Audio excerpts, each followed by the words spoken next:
अब मैं आपका स्वागत करूं कि आप मेरा स्वागत करेंगे? 19 साल के बाद मैं आया हूं तो आप ही को करना पड़ेगा स्वागत। तू तो ऑफ सेंटर में है। हाँ, मैं कहीं से भी है, लुक सेंटर में रखो। ओके, ठीक है जी। जी चलिए शुरू करते हैं। जो 19 साल के बाद आप लौट रहे हैं, नई जनरेशन नई पीढ़ी आपको देखने के लिए तैयार है। हमने तो बहुत एंजॉय किया। आज की जनरेशन को आप किस तरह की सीख देना चाहेंगे? देखिए, आज की जनरेशन को 1997 के बच्चों से 10 गुना ज़्यादा सीख की आवश्यकता है।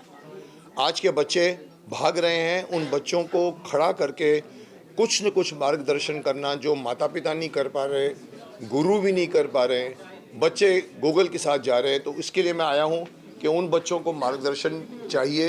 तो शक्तिमान का सुपर हीरो लेकर नहीं आया हूँ, शक्तिमान का सुपर टीचर लेकर आया हूँ जो बच्चों को सिखाएगा। हाँ, एक सेकंड का पॉज। अरे साहब, या तो मैं बोलूँ या आप बोलेंगे? ओ साहब, पीछे कोई कुछ नहीं बोलेगा, कोई नहीं बोलेगा कुछ भी पीछे। ओके, बात आइए, चलिए आइए जी। आज जो गाना लॉन्च हुआ उसके देखिए, मैं सीखने की कड़ी में सबसे पहले मुझे महसूस हुआ कि अरे एक सेकंड रुक जाओ, क्यों बोलते हैं आप लोग? ओए, कौन बोल रहे हैं वहां पर? अरे जानवर लोग हो यार। यार आप लोग कितने भी सीनियर हो, जस्ट कीप क्वाइट। आपने मुझे बुलाया बोलने के लिए ना, सुनते क्यों नहीं आप लोग? फिर जो बात करनी है बाहर लेके जाओ ना। Rolling sir. थोड़ी सी शिष्टता रखो आप लोग। सर, गाने के बारे में बता रहे जी देखिए, मैंने जो कहा है कि मैं सुपर टीचर बनकर मैं अपने आप को फिर से लेकर आया हूँ। शक्तिमान में जो मारामारी होगी, जो एक्शंस होंगे वो आएंगे। फिल्म तो बन रही है, कौन शक्तिमान बनेगा मुझे ही नहीं मालूम, मैं आपको जवाब नहीं दे सकता। लेकिन मुझे ये लगा कि बच्चों को सिखाना जितना मेरा हक है शायद नए शक्तिमान का नहीं होगा, क्योंकि उन्होंने कुछ नहीं किया है बच्चों के साथ दोस्ती। एक ज़माने में मुझे याद है जब मैं शक्तिमान का कॉन्सेप्ट लेकर मैं धीरेन्द्र ब्रह्मचारी के गुरु थे, उनके पास मैं लेकर गया था ये पूछने के लिए कि कुंडलिनी होती है कि नहीं। उन्होंने कहा होती है साहब कुंडलिनी के वो। उन्होंने मुझे कहा था मुकेश जी आप ऐसा कर, 80-90 साल के सीधे बैठे हुए थे, बोला ऐसा करिए मुकेश जी बच्चों को योगा सिखाइए। मैंने कहा देखिए, अगर मैं बच्चों को योगा सिखाऊंगा ना सब भाग जाएंगे। पहले उनको दोस्त बनाने दीजिए, चॉकलेट देने दीजिए, उसके बाद जब वो बैठ जाएंगे तो मैं कुंडलिनी की बात करूँ तभी सुनेंगे। कहने का तात्पर्य यह है कि मैं बच्चों को, मैंने 30 साल लगाए हैं, 1997 से 2005। छोटी छोटी मगर मोटी बातें आती थी। उसके बाद हमारा गैप पड़ा 19 साल का। फिर भी मैं समझता हूँ मैं स्कूल के, हिंदुस्तान के ऑलमोस्ट एवरी कॉर्नर के स्कूल में मुझे इनवाइट किया गया है। और बच्चों से, अभी कल ही मैं जयपुर अजमेर के स्कूल से आया हूँ, प्रेसिडेंसी स्कूल से, और वहाँ भी यही बातें निकली कि बच्चे लोगों को आप थोड़ी सी नैतिकता की शिक्षा दीजिए। मैंने कहा साहब बहुत ज़रूरत है। ये गाना बनाने का तात्पर्य ये था कि चलो सबसे पहले शुरुआत करते हैं। बहुत सी बातें आज बच्चों को बताने के लिए, बहुत सारी बातें। मैंने कहा क्रांतिकारियों का एक एंगल है जिसके लिए हम फाइट कर रहे हैं। जय हिंद अभियान में मैं हूँ, जुड़ा हुआ हूँ। हम 8 साल से क्रांतिकारियों को शहीदों का दर्जा दिलाने के लिए सरकार से लड़ रहे हैं। तो मुझे लगा कि 10 में से 8 बच्चों को नहीं मालूम पड़ता कि अशफाकुल्लाह खान कौन था। तुर्रम खान, हम तुर्रम बोलते हैं, क्या तुर्रम बन रहे हो तुम, तुर्रम खान बन रहे हो। किसी को मालूम है तुर्रम खान एक क्रांतिकारी था हैदराबाद से? नहीं मालूम। बिरसा मुंडा से लेकर जितने भी नाम आप गिनाना शुरू करो। हमने कहा चलो पहेली के थ्रू हम बच्चों से शक्तिमान पूछेगा। फिर मैंने कहा चलो एक काम करते हैं, मैं ही गाता हूँ इसको। फिर हमको लगा चलो शक्तिमान की कॉस्ट्यूम ऐड करते हैं। पहले शक्तिमान दिमाग में नहीं था, पर मुझे लगा कि शक्तिमान अगर बच्चों से पूछेगा तो 97 की मेमोरी ताज़ा हो जाएगी, और वो जो बच्चे सीखते थे उस ज़माने में और आज के बच्चे भी सीखेंगे। इसीलिए ये गाना बनाया है। आज़ादी के वीरों की ये कथा सुहानी लगती है, लाख छुपाया जाए जानी पहचानी लगती है। ये मैंने धृष्टता करके अपनी आवाज़ दी है। और गाना शक्तिमान की जब भी हम कल्पना करते हैं तो मुकेश खन्ना के अलावा हमारे जहन में कोई आता ही नहीं है। आज कई फिल्में बनाने की कोशिश की जा रही है शक्तिमान को लेकर। सर, आप ही खुद क्यों नहीं फिल्म बना लेते हैं? नहीं, बना लेते का मतलब क्या साहब, मैं ही बना रहा हूँ। आपको शायद अभी तक मालूम नहीं है, मैं ही बना रहा हूँ सोनी के साथ मिलकर। मैंने उनको बनाने को नहीं दे दिया, हम लोग मिल के बना रहे हैं। नहीं, आप कास्टिंग की बात कर रहे हैं या बनाने की बात कर रहे हैं? आप कहते हैं कि दोनों बात कर रहे हैं, आप दोनों बात तो आप बोलिए कि शक्तिमान आप क्यों नहीं बन जाते, ये आप बोलना चाहते हो? करेक्ट। देखिए बहुत सारे एंगल्स हैं उसमें। कमर्शियल लेंस भी, कमर्शियल भी एक सेंस होता है।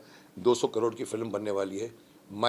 हालांकि मैंने तो इनको साफ कह दिया था कि सर आप ऑल ओवर इंडिया में ऑडिशन करा दीजिए सर, आप शक्तिमान के लिए पूरा इंडिया खड़ा हो जाएगा, नए लड़के को लेकर आइए, शक्तिमान के लिए स्टार की आवश्यकता नहीं है। सो बट वो एंगल मत छेड़िए, क्योंकि उसके मैं ज़्यादा नहीं बोल सकता। बट कहीं ना कहीं मुझे लगा कि किसी ने तो किसी ने करना है। We are still finding out, we are still sitting and talking about कौन बनेगा शक्तिमान। और वो बहुत इंपॉर्टेंट है, क्योंकि कास्टिंग बहुत इंपॉर्टेंट होती है, फिजिकल कास्टिंग। आज की एक्टर्स की बात करें तो काफी फिजिकली फिट होते हैं। 6 एप्स वाले की 7 एप्स वाले की बातें चलती है। शक्तिमान इतने फिट नहीं थे, एक नॉर्मल व्यक्तित्व थे। तो आप इस तरह के व्यक्ति को देखना पसंद करेंगे कि आप जैसा हो? देखिए बाहर की शक्ति से ज़्यादा ताकत होती है अंदरूनी शक्ति। बाहर के बड़े बड़े मसल वाले बिल्डिंग के अंदर जितनी ताकत नहीं होगी, उतनी एक योगी पुरुष में होगी। योगी पुरुष का शरीर, उसका माइंड उसके साथ चलता है। उसके अंदर इतनी शक्ति होती है कि वो अगर आप कि उसको आप लगेगा नहीं कि ये बॉडी बिल्डर है, लेकिन साहब उसके जो इरादे और उसके देखने और उसकी बात करने का, उसका शायद एक मौका पड़ेगा, बड़े बड़े लोगों को भी मालूम नहीं पड़ेगा कहाँ से लगा है। योगी पुरुष बनिए। इसलिए ज़रूरी नहीं है कि we should have a athletic body वाला Shaktimaan. We should have a वो जिसके लुक में शक्तिमान है। सर एक कथा आजादी के वीरों की जो जी। मुकेश सर के गाने सर मुकेश सर एक सवाल है आपसे। आपको अभी तक पद्मश्री अवार्ड नहीं मिला, इसके बारे में क्या कहना चाहेंगे सर? कौन सा श्री यार, मैं किसी श्री में बिलीव नहीं करता। और पद्मश्री मुझे नहीं मिला, पर आप लोगों का इतना प्यार मिला है मुझे, आप लोगों की इतनी सद्भावनाएं मिली हैं, इतने गुडविल है। मेरे पास जितनी गुडविल है साहब, आज के सभी एक्टरों को मिला के बिठा दो, जितनी गुडविल मेरे पास है, माफ़ करना मैं अहंकार नहीं कर रहा हूँ, मेरे पास गुडविल की कमाई अरबों रुपए की। पद्मश्री लिया नहीं जाता, पद्मश्री मांगा नहीं जाता, पद्मश्री दिया जाता है। जिस दिन किसी को लगेगा कि मुझे देना है, चांदी की थाली पे मुझे अगर देंगे फिर भी सोचूंगा मैं, क्योंकि मेरे लिए कल मैंने एक रिमार्क पास किया था बीच में। मैं चंद्रशेखर आज़ाद की जन्मस्थली में गया था और मैंने वहाँ पर प्रेस को कहा था कि जो ये भारत रत्न का अवार्ड है, चंद्रशेखर आज़ाद जी को दे देना चाहिए आपको। और ये भारत रत्न का मान होगा, चंद्रशेखर आज़ाद जी का मान नहीं होगा। सो डिजर्विंग कैंडिडेट को मिले, मुझे मिले ना मिले वो मैं नहीं सोच सकता और ना मैं मांग सकता हूँ। मैं सर मेरा एक गाने को लेके ही सवाल है जी। जो गाना अभी देखा, गाना बहुत बेहतरीन है, बच्चों को लेकर है। मुझे ऐसा लग रहा है कि सिर्फ बच्चों को ही नहीं, बड़े और बुजुर्ग को भी जरूरत है हमारे क्रांतिकारी को जानने के लिए। क्या फ्यूचर में जो नया गाना आएगा वो उनको ध्यान में रखते हुए बनेगा? नहीं, देखिए इन अ वे देखिए, बच्चों की स्लेट खाली होती है। मैंने अभी बीच में कहीं कहा था, मैंने कहा छठी क्लास से आप संस्कृत डाल दीजिए।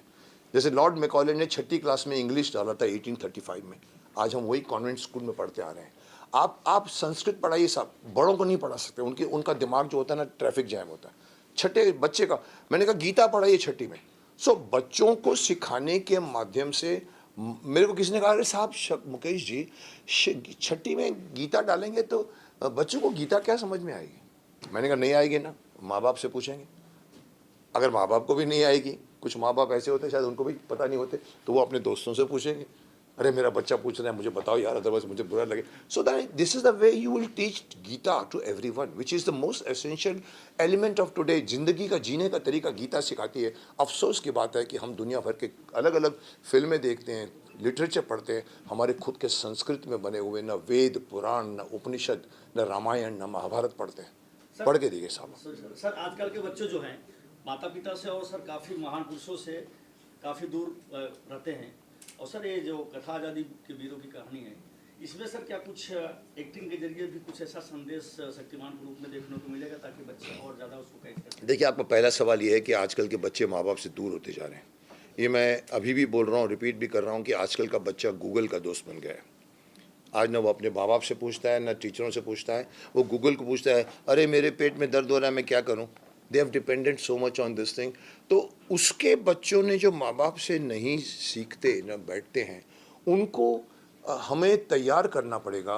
गाना is the most sweet medium to teach. हम पद्य में गद्य में सिखाएंगे, डायलॉग्स होते हैं, सब किताबें होती हैं, कहानियाँ होती हैं, लेकिन एक बहुत ब्यूटीफुली गाना बन जाए, वो गाना आपके दिमाग में घुसता है। तो ये नॉलेज जो हम देना चाहते हैं, ये क्रांतिकारियों के नाम की सिर्फ बच्चों के लिए नहीं है। Let this become very popular. All this क्रांतिकारियों की पढ़ाई स्कूल की किताबों में होनी चाहिए। हमारे इतिहास को बाहर वाले लिख